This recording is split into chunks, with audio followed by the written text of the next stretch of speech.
Hello, this is Mia Lovebug, and I hope you're having a great Sunday. We're coming back on. I promised to come back on. I had a couple of requests for people that were interested in how to handle a troubled teen that's on drugs or suspected to be on drugs. We're just going to go over here a little bit about how to deal with that situation. Just know that I've raised a couple of kids, so I kind of understand what it must be like to have that work, go to school, and hold down a household, and you do everything you can for them, and they don't appreciate it, it seems, or they just not aware of the sacrifices that you make. Just know that your team does love you. I don't care how many times they kick and scream and say they hate you, run away, or act up with you and all that. You are their rock. Just always remember that. You are the rock of your household. You are the one that's holding it down in your home and keeping them there. And later they will realize how much of a sacrifice you made when it's their turn to become grown and have to deal with things on their own and things of that nature. So we'll get started. This is Jane with a group that I've started a couple of nights ago. Basically, we're the second winders that are interested in trying to get a restart or recap on life, go into second half of life with a hope of a better outcome for the final chapters during our older years. Praying that all goes well for success and making things better a second time around, that sort of thing. Second time with love, second time with buying a home, second time with a new career or starting up your own company, and also getting on with life, things of that nature. Maybe even taking a trip abroad to a nice country like France or Sweden or something like that. So thanks again for joining. I'm Jane again, and right now I'm just going to go over some highlights of how to handle a troubled teen. Warning signs. We'll start there. There are times that your teen will going through a little phase where it's kind of normal because they're coming into their own. They're learning themselves. They're having hormone issues. This is normal across the board. It is not just your teen. All teens go through it. So sometimes we have to snap back in reality and get out of that what we want for our teen mode and realize they're just human and we went through the same thing too. Now remind you, this is the teen you made or you have that came from you or you're raising. So the things that you're instilling in them, they're attending to put it on 10, if you will. So the stuff we do or have done, they tend to do it on the 10th power. So I'm sorry that's how it is. It's peer pressure. They do what they see outside. They do what they're doing on TV. You have to deprogram your kid practically every time they come in the house. All the influence that they're exposed to is ridiculous. So that's an uphill battle in and of itself. Now that is normal. Just expect that. Expect that you want your teen to be a strong adult and stand their ground and not be ran over by society. Who better to start with than you? But you don't want it to get to a point where it's abnormal, out of hand. It's a psychological issue, it's an emotional issue, it's something that's more deeper, heinous, or any of that law breaking or any of that. So we want to keep it kind of balanced, you know what I mean? So it's okay to let them insert them. So you want them to, you want to test them, you want to see how well they're going to do as an adult, and not only that, as a successful adult. So your goal and your job as a parent or an overseer is to get them to that stage in their lives so they can stand on their own 2 feet, make you proud, make you happy. You even bothered to take your time. They ungrateful selves. So okay, we'll go ahead and like I said, we're going to get started with the warning signs. There are times that this is not normal. Your teen was doing fine and all of a sudden something, and you know that one day that hey, something ain't right, they ain't eating, they done got withdrawn. Those are the usually the first warning signs. Breaking curfew. Breaking curfew is, I would say, maybe the number one giveaway on how teens let you know something's up, something ain't right. They'll come back with the lamest excuse. So check it.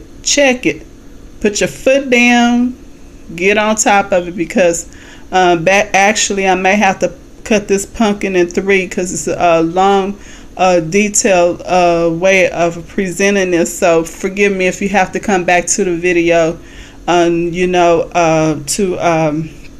get the rest of the information that I have to share to help you with your teen or someone you may know, help them out. So just know that that's one of the first warning signs, is them getting withdrawn and breaking curfew.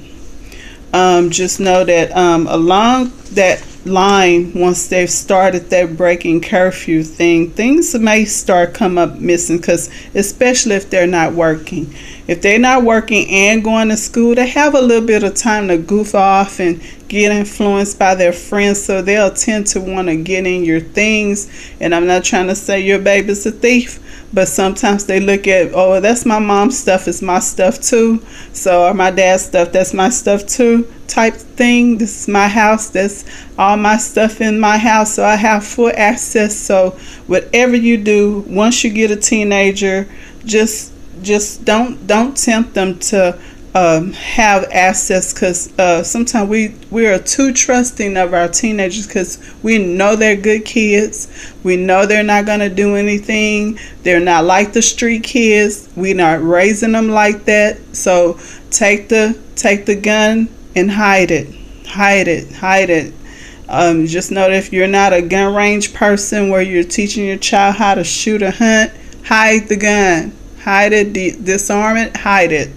That's one. Hide your prescriptions. I know that sounds strange. You are not to use your medicine cabinet while a teenager is in your presence or in your home as an actual medicine cabinet.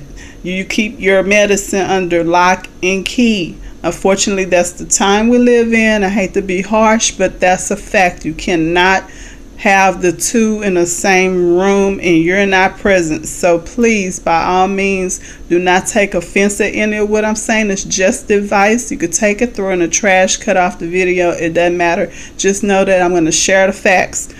Just know that I'm doing it for the best interest of our society, to give a chance to somebody that may not be aware. Your teens coming up, 13, 14, 12, 11, all up and through there, preteen, all that.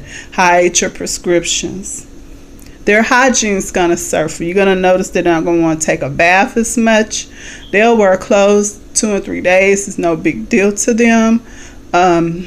Just know that if you're what you call a model, normal as possible type all-American family unit, and you know how you run your household, in other words, and you are on that level where you keep things a certain way, it's a certain time for them, and you notice that that's not being taken care of, check it, talk to them, be an open door, don't be critical. You are not to be the drill sergeant, you are to be the parent. There's a difference between the two.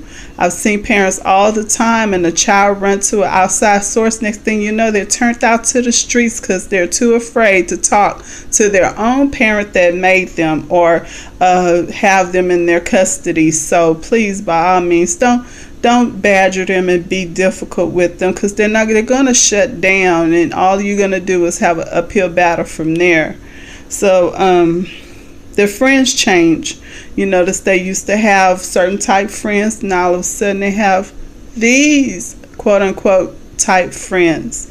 And all I'm saying to you is, you can discern between like you yourself, is certain people you will hang around. Everybody is not for us, and you need to teach your child that just because they're nice to you doesn't mean that that's who you need to hang around. Just know that mood swings will come into play. 1 minute they're happy, and the next minute they're sad, and it gets worse. You notice that they'll start fighting over at the school or out in the yard or whatever, just always angry. And it could be because they're being picked on, so you might want to go to the school.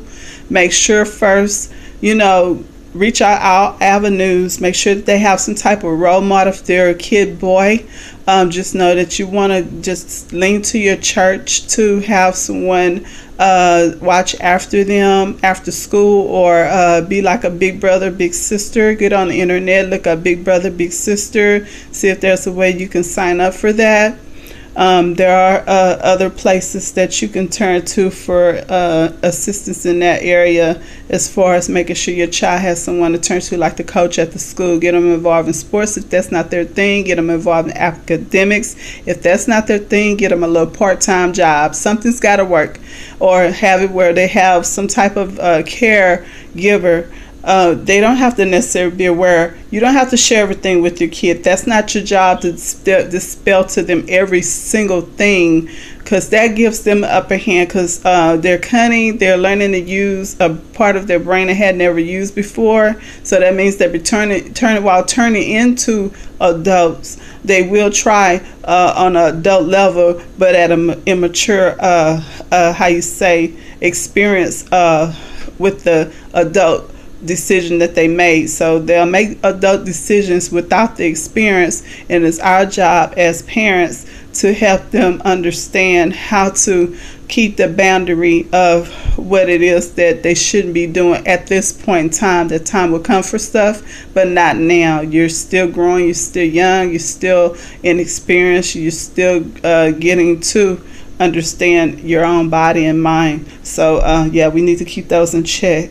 So basically what you want to do is look out for any bucking of the authority, mood swings, missing items in a home, angry issues, fighting, depression, anything higher than that, dealing with weapons, drugs, and stealing that's breaking the law.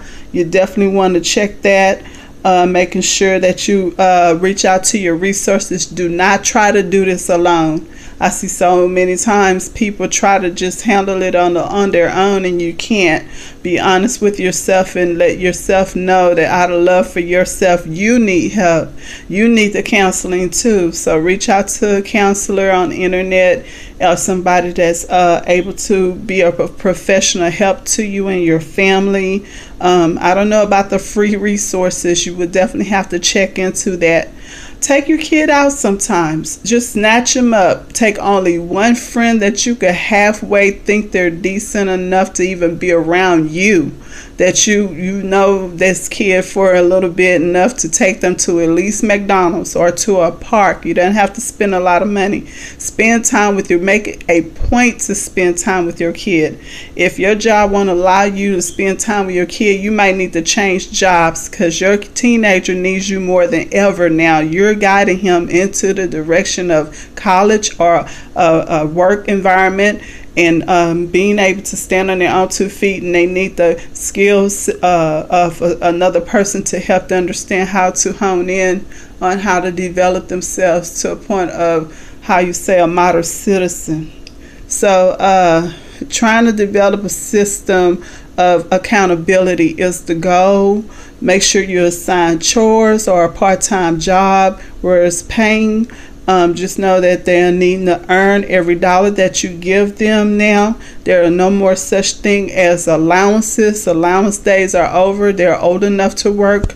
They're old enough to earn that allowance. So if you're one that can't get them to get a job, at least make them do chores or wash that car, or do something for them. I'm going to quickly go here, and you can screenshot this information. It's all the information for suicide, depressive disorders, and things of that nature. All types of help on how to contact someone for help. So just quickly, it's gonna scan down here. Now you can screenshot that, and that'll be the end. Signing out with Second Winders. You have a blessed day.